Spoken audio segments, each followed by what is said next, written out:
বাংলা কাহিনী কথায় সকলকেই জানাই সুস্বাগতম। নমস্কার, আমি প্রীতি। আজকে আবারও চলে এসেছি আরেকটি অলৌকিক পর্ব নিয়ে। আপনারা শুনছেন লেখক শ্যামলকান্তি চক্রবর্তীর লেখনীতে ভয়ঙ্কর গল্প ভূতের রং সাদা। এটি প্রথম পর্ব।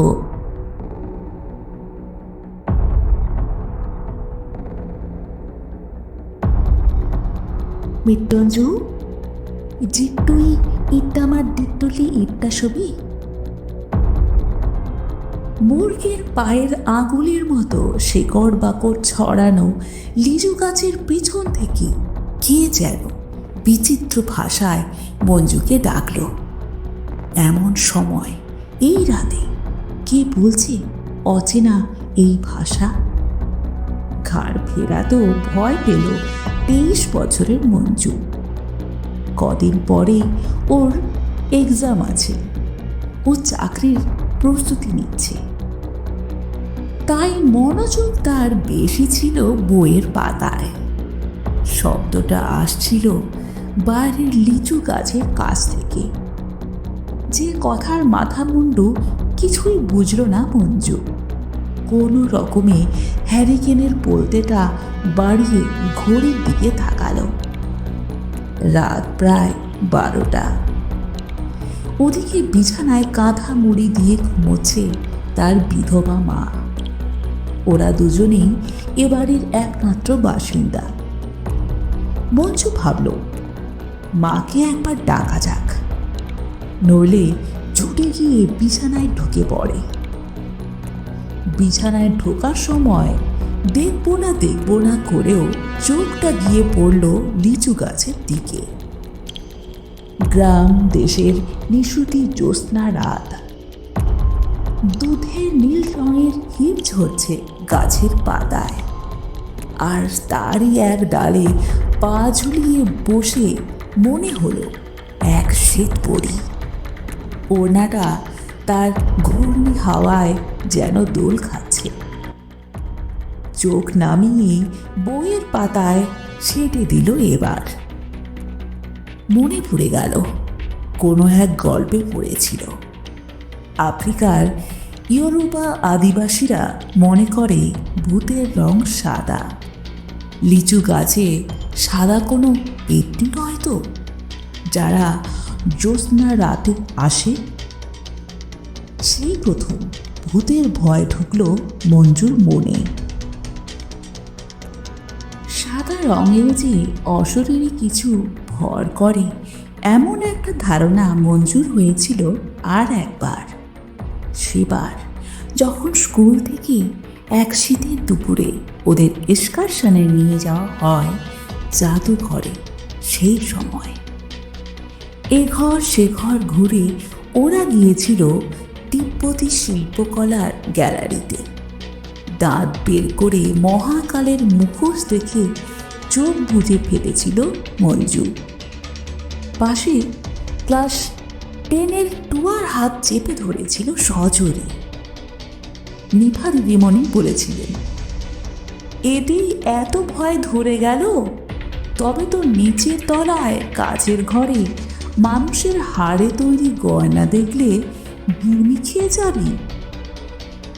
প্রায় সমস্বরে চিঁচিয়ে উঠেছিল স্কুলের বাকি মেয়েরা।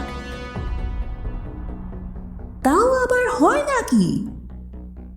তারপর হুটপাট করে ওরা নেমে গিয়েছিল নিচের তলায়।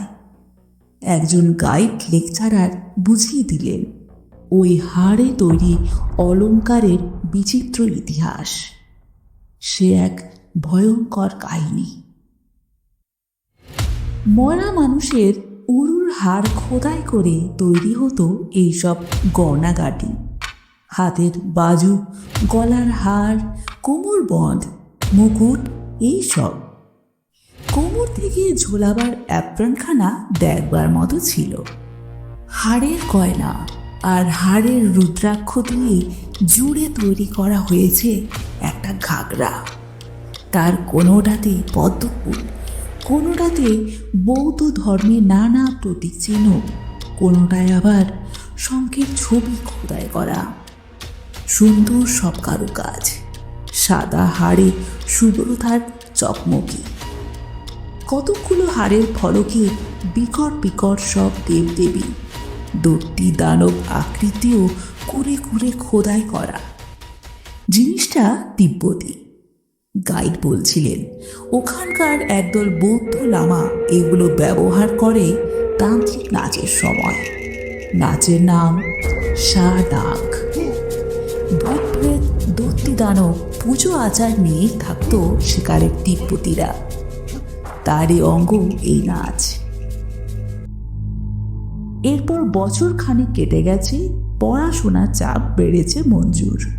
খেলাধুলোর নানা নেশায় ভুলেই গিয়েছিল সেই সব কথা। কিন্তু ইতিমধ্যে তার মনেও বদ্ধমূল হয়ে গেছে সাদা রঙের ভূত হয়। বেশ কিছুদিন আগে মঞ্জুরা বঙ্কু মামার সঙ্গে বেড়াতে গিয়েছিল নেপালে। বঙ্কু মামা মায়ের খুড়তুতো ভাই, কলকাতার এক কলেজে পড়ান, ইতিহাসের অধ্যাপক, আবার ফ্রিল্যান্স জার্নালিস্ট হিসেবে কাগজপত্র লেখালেখিও করেন। তাই দেশ বিদেশে ঘোরা তার নেশা। বঙ্কু মামা এবারও বেড়াতে যাবেন শুনে মা আগে থেকে বলে রেখেছিল মঞ্জুর কথা। তাছাড়া সঙ্গে এবার নূপুর মামি আর তারের মেয়ে রিজাও যাচ্ছে, সুতরাং সোনায় সোহাগা। ট্রেনে বসেই বঙ্কু মামা একখানা বই বার করলেন, ইংরেজিতে তিব্বতের ইতিহাস। বেশ কিছুক্ষণ পড়ার পর বই থেকে মুখ তুলে বললেন, ব্ল্যাক হেয়ার ড্যান্সের কথা শুনেছিস? তিব্বতী বৌদ্ধদের একদল এই অদ্ভুত তান্ত্রিক নাচ এখনো নাচে। সে এক ভয়ঙ্কর ভুতুড়ে নাচ। তারই কথা লিখেছেন এই বইয়ে ম্যাকডোনা সাহেব। আসলে নানা রকম মুখোশ পরে লামারা পাহাড়তলির গুফার চত্বরে 3 দিন ধরে এই নৃত্য উৎসব করে। তিব্বতের পাহাড়ি উপনগর গিয়ানচ্ছে থেকে 12 মাইল দূরে ছোট্ট একটা গুফা, টেন চোং লিং। সেখানেই প্রতি 12 বছর অন্তর মহা সমারোহে শুরু হয় এই উৎসব। গোড়াতেই লামা বাদ্যযন্ত্রীরা বিচিত্র বেশভূষা পরে পুরোহিতদের সঙ্গে হাজির হয় মাঠের চত্বরে। তারপর নাচিয়েরা কেউ শান্ত, কেউ বা উগ্র দেবতা বা দৈত্যের মুখোশ পরে হাতে মরার খুলি, ঘণ্টা, ভয়াল অস্ত্রশস্ত্র নিয়ে শুরু করে দেয় উদ্দাম নৃত্য। ওদিকে জগঝম্পের কান ফাটানো আওয়াজ, এদিক ওদিক থেকে হি হি হাসি ফোয়ারা, ভুতুড়ে চিৎকার চেঁচামেচি আর হৈ হৈ ঘূর্ণি নৃত্য। এ পাশ থেকে গম গম করে বৌদ্ধ লামারা মন্ত্র পড়ছে।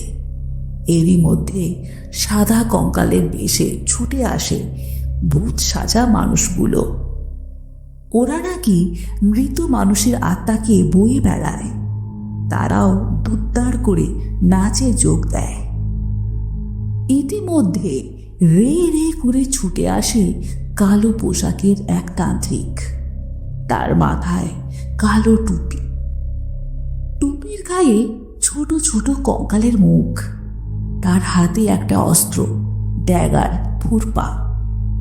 অদ্ভুত এই ছোড়ার চেহারাটা কামরাঙ্গার মতো শির ওঠা। জাদুকর তার হাতে ধরা একটা পাত্র থেকে ছিটিয়ে দেয় মন্ত্রপুতু জল, আর ভুতুড়ে কঙ্কালগুলো পালিয়ে যায় সেই জল গায়ে পড়লেই। দ্বিতীয় দিন জব গাছের দানা পাতা তৈরি এক মৃত মানুষের দেহ বয়ে আনে আসরে, আর ভূতের দল পড়ি কি মরি করে তাকে ছিঁড়ে খুঁড়ে খেতে যায়।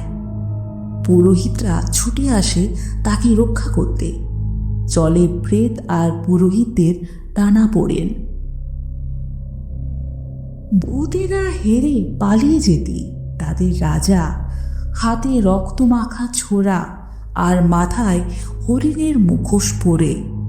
সে এসেই মৃতদেহটির ওপর বসিয়ে দেয় কটা কোপ। আর তখনই বুদ্ধের পোশাকে এক সৌম্য ভিক্ষু তার পথ আগলে দাঁড়ায়। বুদ্ধ তাকে খাদ্য আর পানীয় দিয়ে শান্ত হতে বলে। পরের দিন আবার একই রকম নাচ। তান্ত্রিকটি এদিন পরেছে হাড়ের গয়না, বাজুবন্ধ, কোমর থেকে ঝুলছে হাড়ের ঘাগরা। এগুলো নাকি মানুষের হাড়ে তৈরি। সন্ধ্যের অন্ধকারে তা থেকে বিচ্ছুরিত হয় আলো। হাড়ের ফসফরাসে আলোর ঝিকিমিকি।